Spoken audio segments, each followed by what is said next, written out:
Als erster europäischer Betreiber setzt PrivateWays einen Turboprop vom Typ Quest Kodiaq 100 ein. Ein Team von Planestream begleitete einen Ferryflug von Hamburg nach Westerland. Am Steuer Tim Haferl. Zuvor flog er fast 20 Jahre lang Passagierjets für Air Berlin. Das ist schon ein richtiges Fliegen, was unheimlich viel Spaß macht.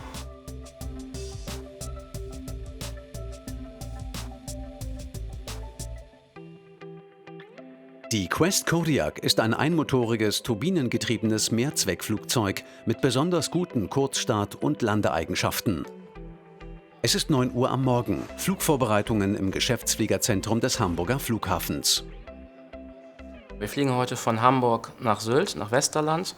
Die Bedingungen sind sehr gut heute. Wir haben heute eine geschlossene Wolkendecke. Dennoch ist das Wetter heute mit gut gemeldet. Wir werden hier Richtung Nordwesten rausstarten in Hamburg, dann Kurs Nord nehmen, entlang der Nordseeküste Richtung St. Peter-Ording, weiter an Föhr vorbei. Und in der Höhe von Föhr beginnen wir schon dann mit dem Anflug auf den Flughafen von Westerland.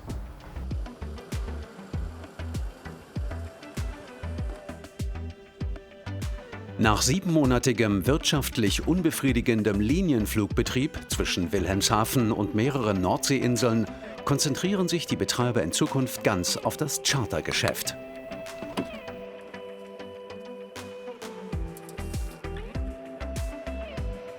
Das Flugzeug hat ganz kurze Start- und Landeeigenschaften. Das kann so nach 250 Meter stehen.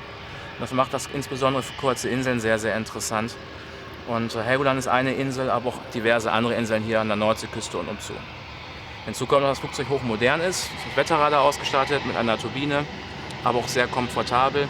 Wir haben eine Enteisungsanlage an Bord, die findet sich hier. Das heißt, alle Stirnkanten sind im Prinzip mit einer TKS-Anlage letztendlich ausgestattet. Das heißt, hier wird Flüssigkeit mit einer Pumpe durch dieses Aluminium gepumpt. Und dadurch setzt sich jetzt gar kein Eis an.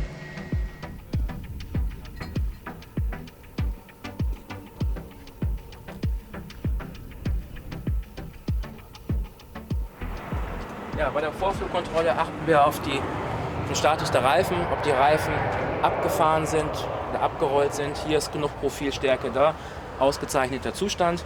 Des Weiteren überprüfen wir hier die Bremskolben auf Leckagen, dass keine Bremsflüssigkeit rausläuft. Auch hier sieht der Zustand sehr, sehr gut aus. Ansonsten überprüfen wir äußere Beschädigung an der Zelle. Das Torpedo, was wir gerade hier sehen, ist das Wetterradar. Hier ist das Wetterradar installiert. Das heißt, wir können Niederschlagsechos vorne im Cockpit angezeigt bekommen, aber auch Gewittersituationen werden dargestellt. Das heißt, das ist eine Besonderheit bei diesem Flugzeug.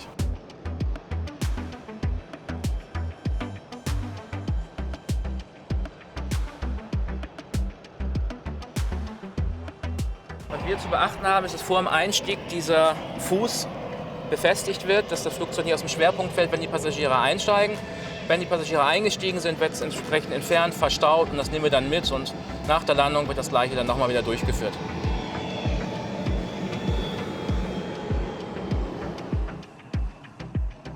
Bis zu 8 Passagiere können mit der Quest Kodiaq transportiert werden. Maximale Reichweite der Maschine knapp 2100 Kilometer. Wir überprüfen die Kabine, dass die Kabine auch richtig für die Passagiere vorbereitet ist vor Abflug und die Kabine befindet sich in einem guten Zustand. Flugbegleiter sind nicht mit an Bord. Catering kann man als Pilot schlecht hier alleine machen, aber hier ist es im Prinzip Selbstbedienung. Wir haben im Regelfall ein Körbchen, was wir geliefert bekommen und da kann sich jeder Gast dann selbst bedienen.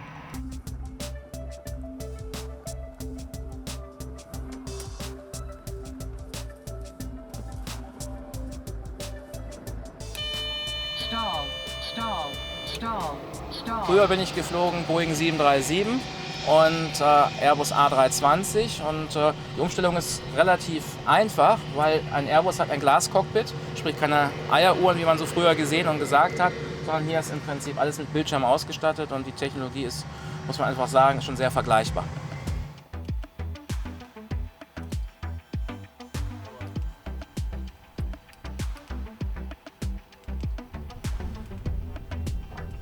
Letzte Checks vor dem Start in Hamburg-Fuhlsbüttel. Folgende Punkte müssen aktuell noch vorbereitet werden. Einmal wird das System komplett überprüft hier elektronisch. Das ist ein Selbsttest, was das Flugzeug selbst durchführt. Und da wird überprüft, ob irgendwelche Warnungen auftauchen. In dem Fall heute hier nach der Überprüfung sieht alles sehr gut aus. Des Weiteren Kraftstoffmenge, dass die mit der geplanten Kraftstoffmenge, die wir erhalten haben, von unserer Vorplanung übereinstimmt. Auch hier haben wir ausreichend Kraftstoff. Wir haben heute Kraftstoff drin für 4 Stunden Flugzeit. Das ist ausreichend für einen Flug, der 45 Minuten beträgt.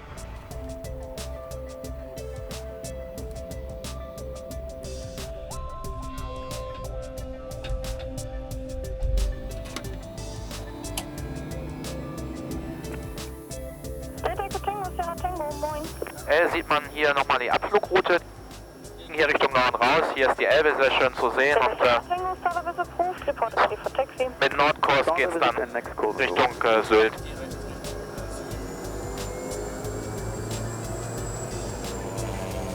Wir haben jetzt die Rollfreigabe erhalten. Das heißt hier rechts rum und dann die nächste wieder links.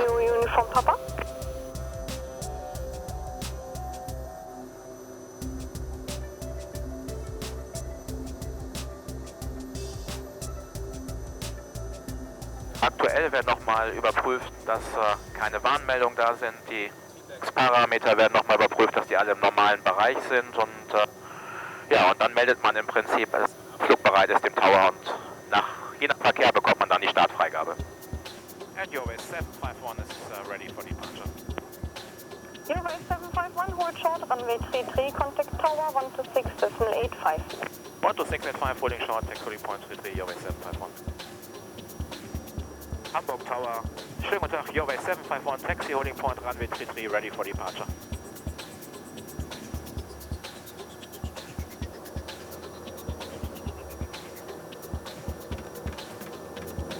Mit 010 knots, runway 33, cleared for takeoff. So wie es aussieht, ist noch ein Lufthansa vor uns im Abflug auf der rechten Seite, die vor uns starten wird. Und wir sind dann Lufthansa 5 Echo, wind 2909. der Lufthansa sind wir dran. Cleared for takeoff. Lufthansa 5 Echo, runway 33, cleared for takeoff. Lufthansa go. Wir haben jetzt die Freigabe erhalten, dass wir auf die Startbahn raufrollen dürfen. Lufthansa 2 Juliet Victor, cross runway 33, contact April 1217. Tschüss. Crossing 33, 1217, Juliet Victor. Easy 39 Fox Echo, start reduce speed now.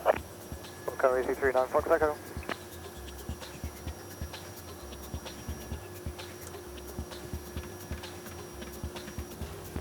And Euroway 751 is ready for departure. That is copied, Euroway 751, wind 29011 knots, runway 33, cleared for takeoff. Hier für Takeoff, runway 33, Euroway 751. Und es geht los.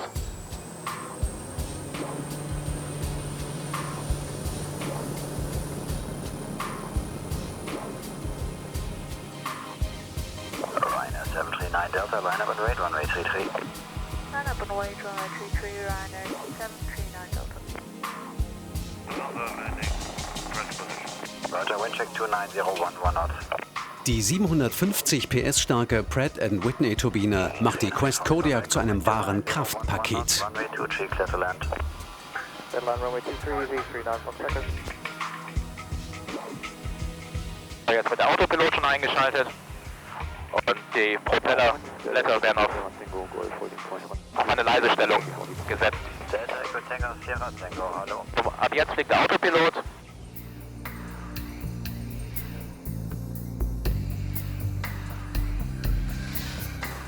Der Autopilot fliegt jetzt die vorgeschriebene Abflugroute ab, die man hier sehr schön sehen kann.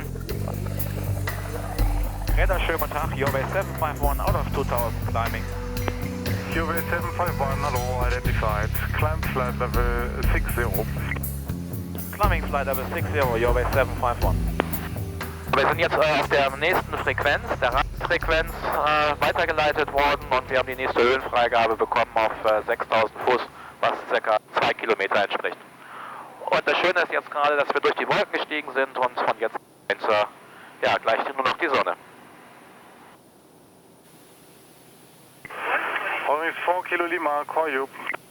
Das Schöne ist an diesem Flugzeug, wie auch bei großen Verkehrsflugzeugen ist, dass man den Verkehr, der sich in der Umgebung befindet, auch sehen kann. Also momentan sehen wir hier anfliegenden Verkehr, der sich auf Hamburg befindet. Das heißt also, wir haben auch einen Überblick von der Verkehrssituation um uns herum.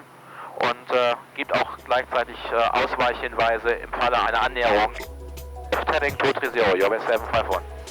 Jetzt haben wir jetzt schon direkt einen Kurs bekommen, Richtung Westerland.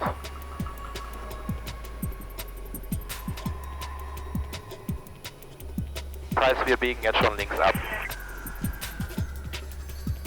Your base is 751, fly direct Oldip now. Your base is 751, Bremen. Your Base 751, direct to Oldip. On way to Trieb. Viewing Foxy Lima, schaffen wir wahrscheinlich nicht. Sowas. Wir haben jetzt eine Freigabe bekommen. Wir fliegen aktuell jetzt schon mit direktem Kurs Richtung Sylt. Moving 4 Kilo Lima, when convenient, turn to Pisas and we clear ILS runway to Trieb. Viewing 4 Kilo Lima, when convenient, Pisa steht zu kriegen. Your base is 751 to confirm, climb flight level 100. Climb level 100, Your Base 751. Wir haben jetzt die Höhenfreigabe bekommen, das wird unsere finale Höhe sein, 3 Kilometer, 10.000 Fuß. Und das ist die Freigabe, die wir jetzt erhalten haben. Und dann in der Höhe werden wir uns auch bis in der Höhe von Föhr circa befinden und mit dem Sinkflug beginnen. Following 1, Victor Foxtrot, hello, identified. Quebec correct for runway to Trieb. Die Kodiak hat super Eigenschaften, gerade bei Start und Landung angelangt. Wir haben es gerade gesehen, nach ca. 180 Meter war das Flugzeug in der Luft. Und wenn man sich die Fläche mal hier anschaut, ist die Tragfläche unterbrochen vorne. Und dadurch hat das Flugzeug halt einen aerodynamischen Vorteil gegenüber anderen Flugzeugen. Das ist halt ja, sehr langsam fliegen kann. Und je langsamer ein Flugzeug ist, ist wie beim Auto, je kürzer ist auch der Bremsweg. Das ist unsere Route nochmal. Schön. Das ist Heide-Büsum, St. Peter-Ording und dann geht es hier in Föhr vorbei mit diesem Kurs Richtung Sylt. Das heißt, wir haben eigentlich einen Direktanflug. This is 18 for uniform, maintain your present heading please and descend 5000 feet on QNH 1020. Unsere Landezeit wird in ca. 30 Minuten sein. Hello, identified. Flighting 320 for vectors runway to Trieb. Heading 320,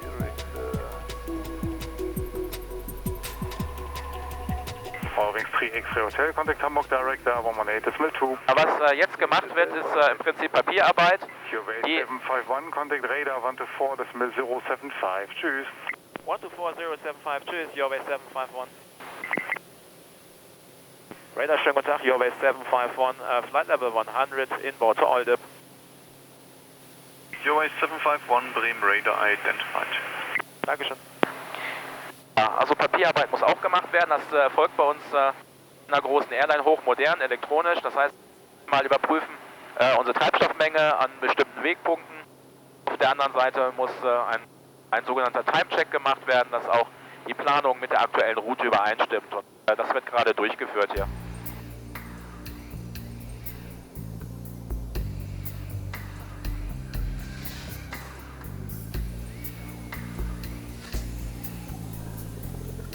During 90221 Bremen, do you read?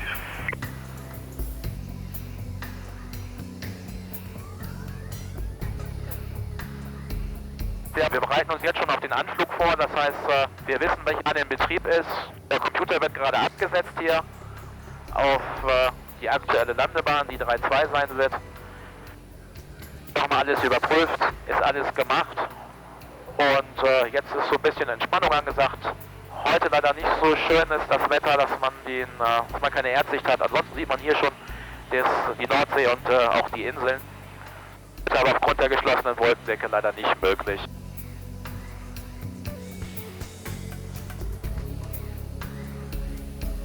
Lufthansa A36, contact Fritz Radar 127.475. Beim großen Flugzeug haben wir hier auch ein Wetterradar an Bord. Wir können hier auf dem Wetterradar entsprechend die Echos sehen, ob wir irgendwelche Wettersituationen voraus haben. Aktuell ist hier nichts. Das heißt, wir haben sehr gutes Wetter und erwarten einen sehr ruhigen Anflug. Die Quest Kodiak wurde ursprünglich als Arbeitsflugzeug für Entwicklungsländer entwickelt und gilt als besonders robust und sicher. Sie wundern sich sicherlich, dass hier nur ein Pilot sitzt. Seit März letzten Jahres gibt es eine neue Regelung vom Gesetzgeber. Es wurde in Europa beschlossen, dass man auch gewerblich mit einem Piloten fliegen kann. Voraussetzung ist, dass das Flugzeug dafür zugelassen sind. Es sind nicht viele Flugzeuge, dieses Flugzeug ist dafür zugelassen. Das heißt, es müssen bestimmte Triebwerke benutzt werden, die schon über viele, viele Jahre eine hohe Zuverlässigkeit haben. Das hat dieses Triebwerk, ist eine Pratt & Whitney-Turbine, die vorne unseren Propeller antreibt, die sehr, sehr zuverlässig ist. Und die Instrumentierung muss auch vorhanden sein, sprich Autopilot, Wetterradar, diese Dinge, die man hier so vor mir sieht. Das heißt, das ermöglicht uns auch mit einem Piloten zu fliegen. Auch die besondere Flügelgeometrie trägt zur Sicherheit bei. So kann ein Strömungsabriss nur bei extremem Langsamflug auftreten. Was auch eine Voraussetzung ist, um alleine hier so ein Flugzeug gewerblich nach den Instrumentenregeln fliegen zu dürfen, ist, dass die Piloten alle 6 Monate in einen medizinischen Check durchlaufen müssen, was sonst alle 12 Monate ist, um auch die Gesundheit in einem kürzeren Abstand überprüfen zu dürfen. Also normalerweise 12 Monate, aber für diese Fliegerei nach diesen Regeln alle 6 Monate.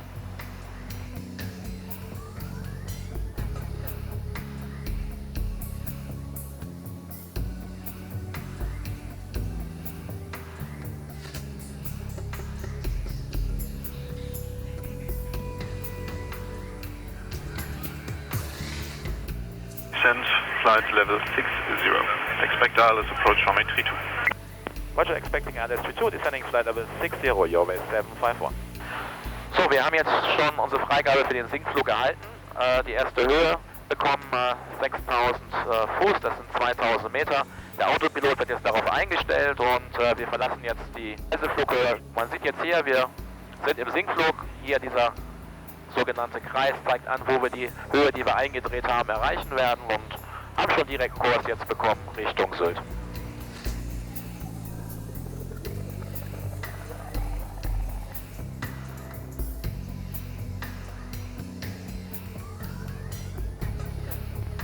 US 751 requesting further descent. US 751, descend 5000 feet. Wir haben jetzt die nächste Höhenfreigabe bekommen im Sinkflug, das heißt auf 5000 Fuß. Das wurde dem Autopiloten gerade mitgeteilt und sinken jetzt auf 5000 Fuß.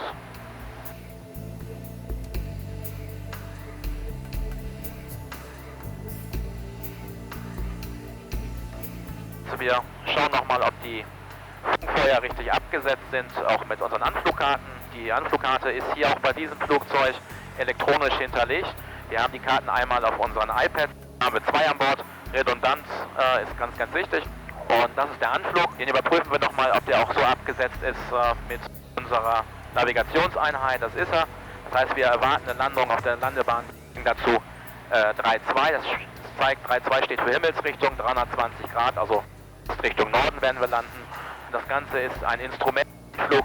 Wir werden auf einem Leitstrahl geführt, vertikal und lateral, sodass wir dann von hier aus direkt dann zur Landebahn geführt werden.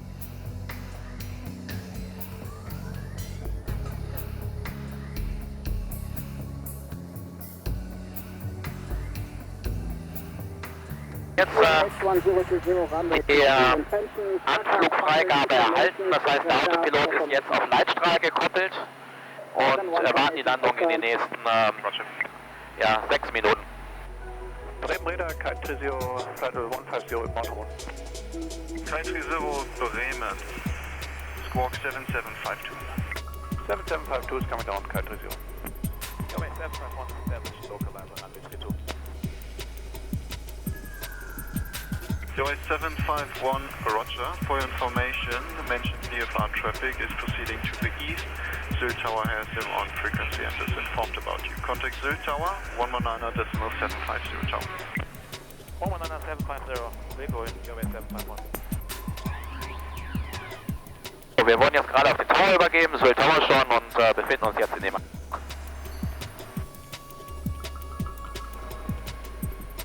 Sylt, schönen guten Tag. Your 751 established, localizer, runway 32.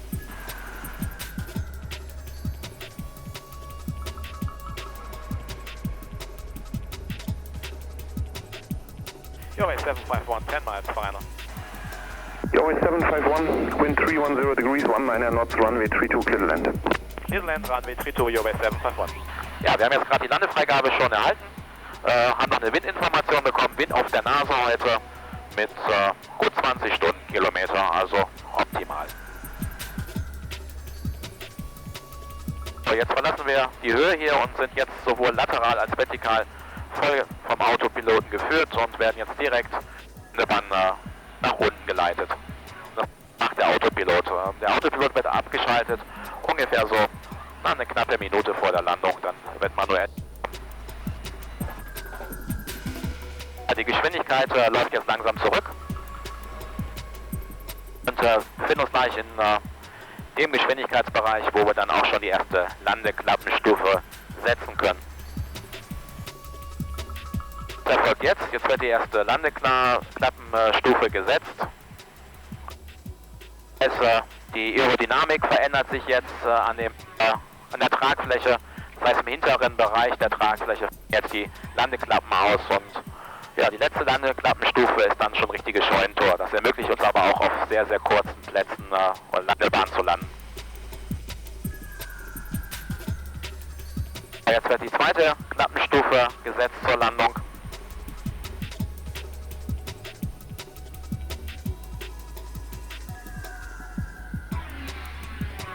Und der Autopilot fliegt immer noch.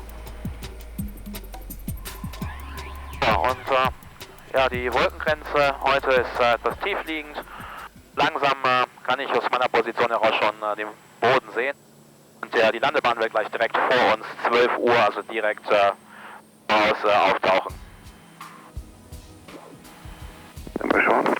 Your 751, report range. Present wind is 320 with 22 knots. Your 751, report range. Your 751, say again. Report range to the field. So we are 1.5 miles out.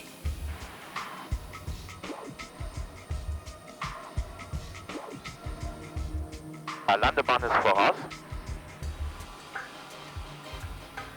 Sylt Air 321, so enter control zone. Special VFR, you're number 2 behind the Kodiak on approximately 1 mile final, runway 32. Next report, turning final. Next turning final, special VFR for runway 32, 321. Landefreigabe haben wir erhalten und man sieht sehr schön die Landebahn voraus. Die letzte Klappenstufe wird noch gefahren jetzt. Airspeed.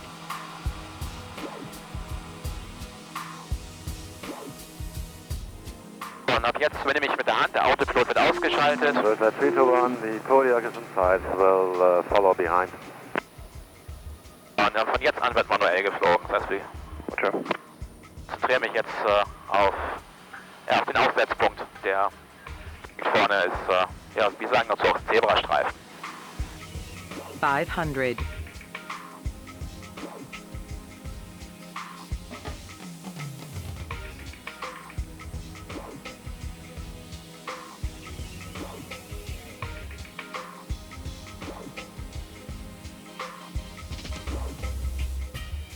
Kurz überprüft vor Landung, ob alles gemacht ist. Kurzer Check nochmal. Alles prüft. Minimums.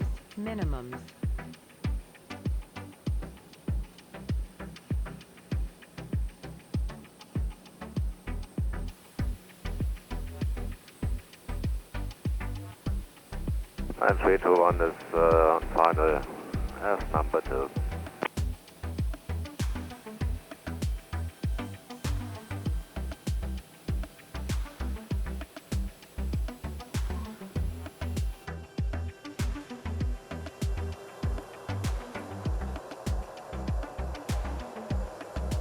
Umkehrschub wird gesetzt jetzt.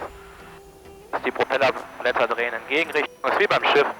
Und dadurch bremst das Flugzeug nochmal aerodynamisch ab. Yorways 751, vacate runway left via runway 24.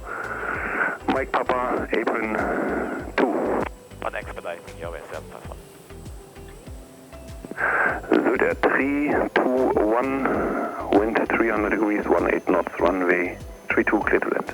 32, clear to land, 321. Wir haben jetzt die Freigabe bekommen, die Landebahn auch verlassen, geht jetzt hier links raus auf einer Kreuzbahn und dann geht es direkt ins Geschäftsfliegerzentrum. Delta Golf, Charlie Uniform Papa, Taxi initially holding. So, wir haben jetzt unsere Parkposition erreicht. Mit dem Verlauf des 45 Minuten langen Fluges ist Tim Haferl zufrieden. Es ist im Prinzip relativ konventionell. Wir sind hier Leitstrahl geführt, also Instrumentenanflug war das heute. Keine großen Herausforderungen gehabt. Wir haben die Landebahn gesehen, so ungefähr in 300-400 Meter Höhe aufgrund der tiefen Wolkenuntergrenze. Aber mit der Technik ist das überhaupt keine Herausforderung. Und die Landung, denke ich mal, war auch sehr gut.